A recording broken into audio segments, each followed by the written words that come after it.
দেশের লোকজন হলো শক্তির পূজারী, ডান্ডা যত মারবেন ততই ঠান্ডা। আপনি যে এখন দেখেন কাল শেখ হাসিনা ঢুকে পড়বে, কাল শেখ হাসিনা ঢুকে পড়বে, তো এই যে গুজব বলে আমরা অনেকে ঠাট্টা করি যে উনি আসবেন কি করে, কিন্তু এই কথা শোনার সঙ্গে সঙ্গে অনেক মানুষের দেখবেন যে কাপড় চোপড় নষ্ট হয়ে যাচ্ছে, ভয়ে তাদের হাত পা তাদের শুকিয়ে যাচ্ছে। এর কারণ হলো 15 বছর যারা কন্টিনিউয়াসলি শেখ হাসিনার দ্বারা নির্যাতিত হয়েছে, ভয় পেয়েছে, তারা এখন ওই শেখ হাসিনা আসবে এই নাম শুনলে তাদের মাথা ঠিক থাকে না, তাদের সবকিছু এলোমেলো হয়ে যায়।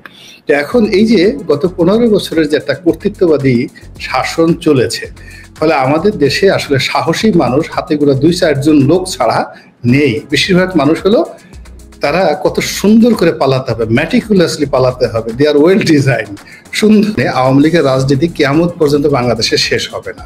সাধারণ মানুষকে মুগ্ধ করার জন্য এই যে অভ্যাসটা হোমোজিনিয়াসলি আওয়ামী লীগের মধ্যে আছে, যেটা বিএনপির মধ্যে নেই।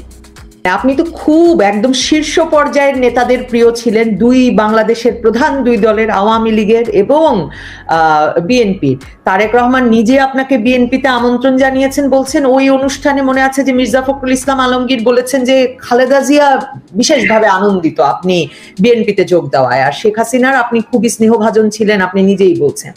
মানে এই দুই দলকে আপনি সাংগঠনিকভাবে, রাজনৈতিক কাঠামোর দিক থেকে, মানে আপনি এই দুই দলকে তুলনামূলক বিচার করবেন কিভাবে, মানে আওয়ামী লীগ আর বিএনপির মধ্যে?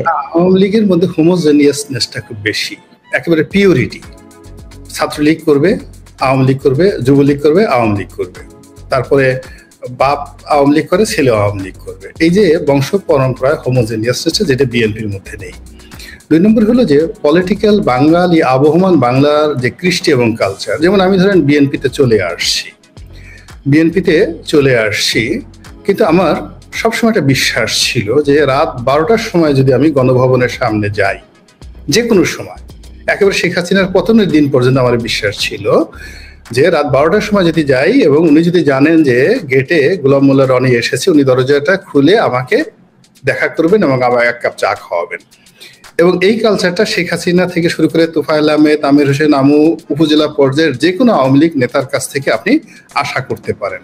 ইটস এ ফ্যামিলি ফেলোশিপ, পারিবারিক একটা। যে কোনো নেতার কাছে যাবেন, এমপি সাহেব আপনাকে ঘরের মধ্যে নিয়ে যাবে, তার স্ত্রীর সঙ্গে বসিয়ে আপনাকে 2টা ডাল ভাত খাওয়াবে, কাজ করুক বা না করুক, এবং আসার সময় আপনার পকেট থেকে হয়তো 500 টাকা রেখে দিবে, কিন্তু আপনাকে আদর যত্ন করবে। এই জিনিসটা বিএনপির মধ্যে নাই।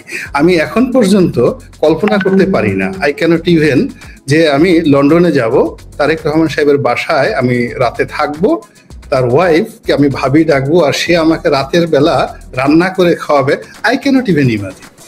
আমি কোনোদিন বিএনপির যে বেগম খালেদা জিয়া ছিলেন, উনি আমাকে অত্যাধিক স্নেহ করতেন। আমি শুনেছি, ওনার সাথে আমার কখনো দেখা হয়নি, উনি আমার লেখা পড়তেন, নিয়মিত আমার লেখা পড়তেন, আমার টক শো দেখতেন এবং বিভিন্ন জনের কাছে প্রশংসা করতেন। আমি যখন আওয়ামী লীগে ছিলাম, উনি বলতেন যে রনির মতো একটা ছেলে যদি আসতো, বা রনিকে আনা যায় না, এই ধরনের কথাবার্তা উনি বলতেন। কিন্তু এত স্নেহের পরেও আমার কোনোদিন বিশ্বাস জন্ম নেয়নি যে ওনার বাসার সামনে যাব, বিনা নোটিশে ওনার সাথে দেখা করব, আর ওনার পাশে বসে উনি আর আমি একসাথে 1 কাপ চা খাবো। এইরকম সাহস, শক্তি, চিন্তা নাই। এবং একই অবস্থা মির্জা ফখরুল সাহেব ক্যানট ইভেন ইমাজিন যে বেগম জিয়ার সাথে এক টেবিলে বসে চা খাবেন, বেগম জিয়া বলবেন যে আচ্ছা ফখরুল সাহেব আপনি আসছেন, আপনার জন্য আমি আজকে নিজ হাতে রান্না করেছি। বাট এই জিনিসটি শেখ হাসিনার কাছ থেকে যে কোনো লোক আশা করতে পারে। এতে কি আসে যায়, মানে এটা আপনার কাছে এত ইম্পর্টেন্ট কেন? মানে রাজনৈতিক দলের নেতার বাড়ির দরজা সবসময় খোলা থাকতে হবে কেন? তাকে চা খাওয়াতে হবে কেন?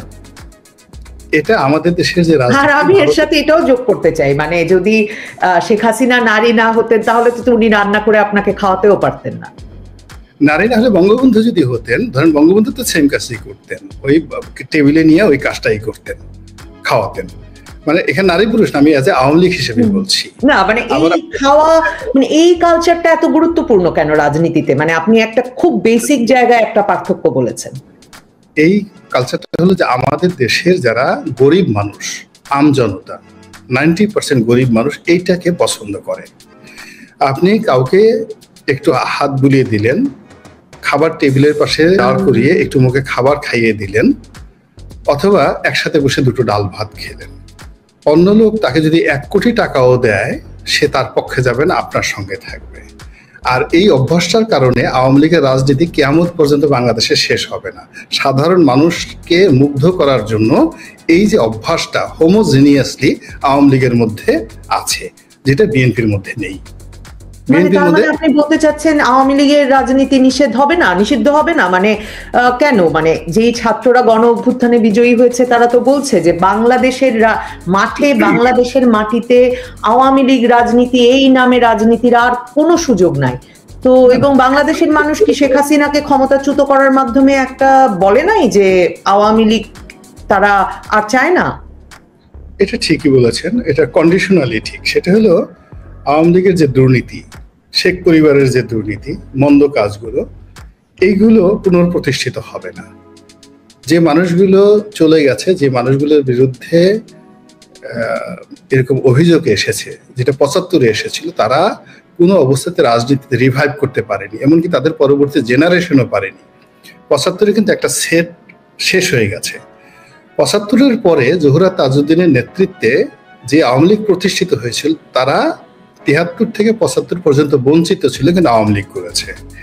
আগামীতে যে আওয়ামী লীগ আসবে সেটা হলো এই গত 15 বছরে যারা বঞ্চিত হয়েছে কিন্তু এই আওয়ামী চরিত্র ধারণ করে, উইথ গুড সেন্স, তারাই এই দলটাকে অর্গানাইজ করে আওয়ামী লীগের রাজনীতি, সেটা যে নামেই হোক না কেন, এই ধারা রাজনীতি অর্থাৎ গণমানুষের রাজনীতি, ফিউডাল যে মানে মুসলিম লীগের যে ফিউডাল মেন্টালিটি, এই ফিউডাল মেন্টালিটির এগেনস্টে যে গণমানুষের রাজনীতি, এটা বাংলাদেশে কেউ বন্ধ করতে পারবে না, কোনো অবস্থাতেই বন্ধ করতে পারবে না। কারণ এটার সাথে তো মানুষের নারীর বন্ধন, হৃদয়ের বন্ধন। এবং সেটা আপনি বলছেন আওয়ামী লীগ রাজনীতির সাথে যারা জড়িত তারাই সেই রাজনীতিটাকে রিভাইভ করবে, সেটা মানে কারণ ওই যে মানে আমরা যখন এমনকি হাসি ঠাট্টার ছলেও আপনিও বলছিলেন এই যে পালিয়ে যাওয়ার কথা, মানে আওয়ামী লীগের তো আর সকল নেতাকর্মী, মানে আওয়ামী লীগের সিংহভাগ নেতাকর্মী, আর যদি ধরি 40% ভোট এখন গিয়ে 30% ভোটেও ঠেকেছে, তাহলে 30% ভোট সেটা তো বাংলাদেশেই রয়ে গেছে। তো এই মানুষদের রাজনীতি আপনি বলছেন রিভাইভ করবে, কবে করবে এবং মানে কার নেতৃত্বে করে? মানে এই যে 7 মাসে আমরা তো কোনো একজন নেতাকে ঘুরে দাঁড়াতে দেখলাম না, জোহরা তাজউদ্দিন হয়ে দাঁড়াতে দেখলাম না। না, প্রথমত এই মুহূর্তে তো জোহরা তাজউদ্দিন থাকতে হবে। আমাদের এই দেশে গত কন্টিনিউয়াসলি 15টা বছরে আওয়ামী লীগের ধরেন যাদের বয়স ছিল 2009 সনে 40 বছর, তাদের বয়স হয়ে গেছে এখন কত? 55 বছর। যাদের বয়স ছিল 50 বছর, কত হয়ে গেছে? তাহলে এই 15 বছর যাবত যারা বঞ্চিত হয়ে গেছে তারা কিন্তু শেষ হয়ে গেছে, তারা আর দাঁড়াতে পারবে না এবং তারা ওইভাবে পরিচিত ফেজ নয়। এখন বাংলাদেশে ধরে যে সমস্ত লোক পরিচিত, যেমন আমি পরিচিত ফেজ ছিলাম, আমি এখন বিএনপিতে আছি, ফজলুর রহমান বিএনপিতে আছে, হাবিবুর রহমান হাবিব বিএনপিতে আছে। এখন আওয়ামী লীগের মধ্যে যারা ক্লিন ফেজ আছে তাদেরকে তো শেখ হাসিনা এবং তার যারা লোকজন আছে গত 15টা বছরে তাদের ফেসকে পরিচিত হতে দেয়নি। ফেস পরিচিত হয়েছে তারা যারা দুর্নীতিবাজ করেছে, যারা ক্যাসিনো করেছে, যারা খারাপ কাজ করেছে। ফলে এই গ্রুপটি আগে শেষ হবে, এই গ্রুপটি আগে শেষ হবে। এরপর থেকে যাদের এখন নেতৃত্বের গুণাবলী আছে, যোগ্যতা আছে, কিন্তু এখনো ফেসটা তৈরি হয়নি, তারা এই বিভিন্ন পরিবেশ পরিস্থিতিতে দেখবেন তারা ফেস তৈরি করে ফেলেছে। আমরা এই 1 বছর আগেও সার্জিস নামে যে একটা লোক বাংলাদেশে আছে, আমরা কি জানতাম? আমরা কি এই মাহফুজ আলম নামে একজন লোক আছে আমাদের দেশে, সে যে একজন উপদেষ্টা হবে, আমরা এটাকে কল্পনা করেছি? এই আসলে সময় নেতা তৈরি করে ফেলে। যেহেতু ফিল্ড তৈরি করা আছে, রাজনৈতিক গ্রাউন্ড তৈরি করা আছে, পরিবেশ তৈরি করা আছে, এলিমেন্ট আছে, সবকিছু আছে, তো কাজেই এখানে নেতা তৈরি হয়ে যাবে, অল অন এ সাডেন তৈরি হয়ে যাবে। আপনি ধরুন ভিনি ভিডি ভিসি, জুলিয়াস সিজারের বক্তব্য, যুদ্ধ হচ্ছিল, সে কখনো নেতা হতে চায়নি, সিভিল ওয়ার হচ্ছিল, সে সিভিল ওয়ারের মধ্যে সে হঠাৎ করে সে নেতা হয়ে গেল। Napoleon Bonaparte was a simple captain. আপনি ফ্রেঞ্চ আর্মিতে যেখানে 12 লাখ সৈন্য ফ্রেঞ্চ আর্মিতে, সেখানে একজন ক্যাপ্টেন কি 70 থেকে 75 জন গ্রুপের একজন লিডার, হি বিকাম দ্য এম্পারোয়ার, একজন ক্যাপ্টেন সম্রাট হয়ে গেল। ফ্রেঞ্চ রেভলিউশন তাকে নেতা বানিয়ে দিল। এইরকম সময় নেতা তৈরি করে ফেলে। তো এখন বাংলাদেশে যে সময়টা, এই সময়টাতে দেখবেন অনেক নেতা তৈরি হয়ে গেছে, আপনার আমার বলতে হবে না।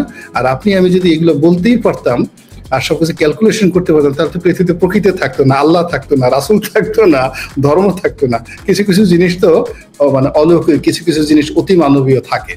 কিন্তু শেখ হাসিনা কি রাজনীতিতে ফিরতে পারবে? মানে সেটা আপনি একরকম বোধহয় উত্তর দিয়েছেন, তবু আরো স্পষ্ট করে জানতে চাই, মানে শেখ হাসিনার রাজনীতিতে ফেরার কোনো সম্ভাবনা দেখেন কিনা? আছে, দুই ভাবে। মানে উনি তো রাজনীতিতে আছেন, মানে বাংলাদেশে ফেরার না। প্রথমত যদি স্বাভাবিক রাজনীতি ধরেন, জনগণের সমর্থন নিয়ে স্বাভাবিক অবস্থায় তিনি বাংলাদেশে ফিরে এসে রাজনীতির হাল ধরে আবার রাজনীতি করবেন 81 সনে যেভাবে এসেছেন এইভাবে, এটা কিন্তু শেখ হাসিনা ভারত যদি চায় তাকে এখানে ইনসার্জেন্সি করে জোর করে ক্ষমতায় বসাবে, চক্রান্ত করে বসাবে, এটা সম্ভব। এরকম হাজার হাজার ঘটনা পৃথিবীতে ঘটেছে আদিকাল থেকে আজ অবধি। ফলে ভারত যদি এখানে মনে করে এটা ম্যাটার অফ তাদের প্রেস্টিজ এবং এটা তারা করবে এবং এই কাজটা তারা চেষ্টা করলে এটা সম্ভব, এটা ভারত করার মতো শক্তি, সামর্থ্য, পরিবেশ, পরিস্থিতি ভারতের রয়েছে এবং সেটা ভারত করবে কি করবে না, শেখ হাসিনা আসবে কি আসবে না সেটা ব্যাপার। ফলে শেখ হাসিনাকে নিয়ে খুব বেশি হতাশ হওয়ারও নাই, আবার খুব মানে বঙ্গবন্ধুকে আমি যেভাবে দেখি, বঙ্গবন্ধুকে সপরিবারে হত্যা করে ফেলা হলো এবং তখন বঙ্গবন্ধু ইন্দিরা গান্ধীর মধ্যে যে একটা বন্ধুত্ব, বিশ্বাসের সম্পর্ক, আস্থার সম্পর্ক, সেটা তো মানে একটা খুবই প্রবাদ প্রতিম ছিল। তো সেই অবস্থাতেই মানে এই কাজ ভারত করলো না, ভারত শেখ হাসিনার জন্য এই কাজ করবে কেন?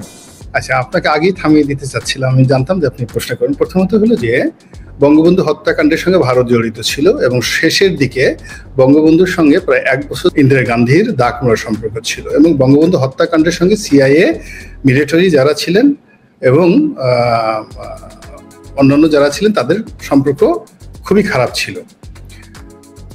ভারতের নির্দেশে কু হয়েছে এবং খন্দকার মুশতাককে ক্ষমতায় বসিয়েছে ভারত। আবার পরবর্তীতে জিয়াউর রহমান যে ক্ষমতায় এসেছে সেই ক্ষমতায় কেন এটা মনে করেন আপনি? মানে আপনার এই তত্ত্বটা কেন? মানে আমার অনেক তর্ক করবার ছিল, কিন্তু আপনার এই তত্ত্বটা কেন? এটা ইতিহাসে আপনি একটা বই পড়ে দেখবেন, M.R. আখতার মুকুলের মুজিবের রক্ত লাল, এই বইটা পড়লেই আপনি টোটাল জিনিসটা তথ্য প্রমাণ সহকারে বুঝতে পারবেন। প্রথমত হলো যে বঙ্গবন্ধুকে যে যাই বলুক না কেন, তিনি ছিলেন 1000 বছরের শ্রেষ্ঠতম জাতীয়তাবাদী নেতা। এই বাংলাদেশকে এবং এই বাঙালিকে বঙ্গবন্ধুর মতো কেউ ভালোবাসেনি, এই কথা আমি বলবো। এবং এই কথা বলার জন্য যদি আমাকে কেউ ফাঁসিতে লটকিয়ে ফেলে, আমি তবুও বলবো যে আমার ক্ষুদ্র জ্ঞান অনুযায়ী দেখেছি এই বাঙালিকে, এই ভূখণ্ডের বাঙালিকে 1000 বছর ইতিহাসে বঙ্গবন্ধুর মতো কেউ ভালোবাসেনি, কেউ বিশ্বাস করেনি, আর কেউ এইরকম পায়ের নখ থেকে চুল পর্যন্ত আপাদমস্তক বাঙালি ছিল না। আপনি তার দিকে তাকিয়ে দেখেন, ওইরকম একটা নেতা আপনি দেখতে পাবেন না যে আপাতমস্তক বাঙালি। এমনকি রবীন্দ্রনাথের চেয়েও তিনি ভালো বাঙালি ছিলেন। রবীন্দ্রনাথের দাড়ি দুড়ি দেখলে তাকে শিখ মনে হয়, কিন্তু আপনি যদি দেখেন নেতাজি সুভাষচন্দ্র বসু, বঙ্গবন্ধু শেখ মুজিবুর রহমান, শরৎচন্দ্র বসু, এদেরকে দেখলে মনে হয় এরা বাঙালি। ঈশ্বরচন্দ্র বিদ্যাসাগর, এদেরকে দেখলে মনে হয় এরা বাঙালি। তো এইরকম 1000 বছরের শ্রেষ্ঠ Bengali in terms of physics, in terms of chemistry, physical condition সব মিলিয়ে। তো এই মানুষটি বাংলাদেশের স্বাধীনতা, সার্বভৌমত্বকে আসলে ভারতের কাছে বিক্রি করতে চায়নি। বাস্তবতাটা হলো যেটা এখন প্রচারিত হচ্ছে, স্বাধীনতা যুদ্ধের সময় একটা চুক্তি হয়েছিল মুজিবনগর সরকারের সাথে, তাজউদ্দিনকে ফোর্স করা হয়েছিল একটা চুক্তি করার জন্য যে এদের পররাষ্ট্র বিষয়, অন্যান্য বিষয়, এবং বঙ্গবন্ধু এটা বের হয়ে যখন তার সামনে এটা প্লেস করা হলো, উনি এটা ছিঁড়ে ফেলেছিলেন, টেনে ছিঁড়ে ফেলেছিলেন এবং সেখান থেকে আসলে সম্পর্কটা খারাপ হয়ে যায়।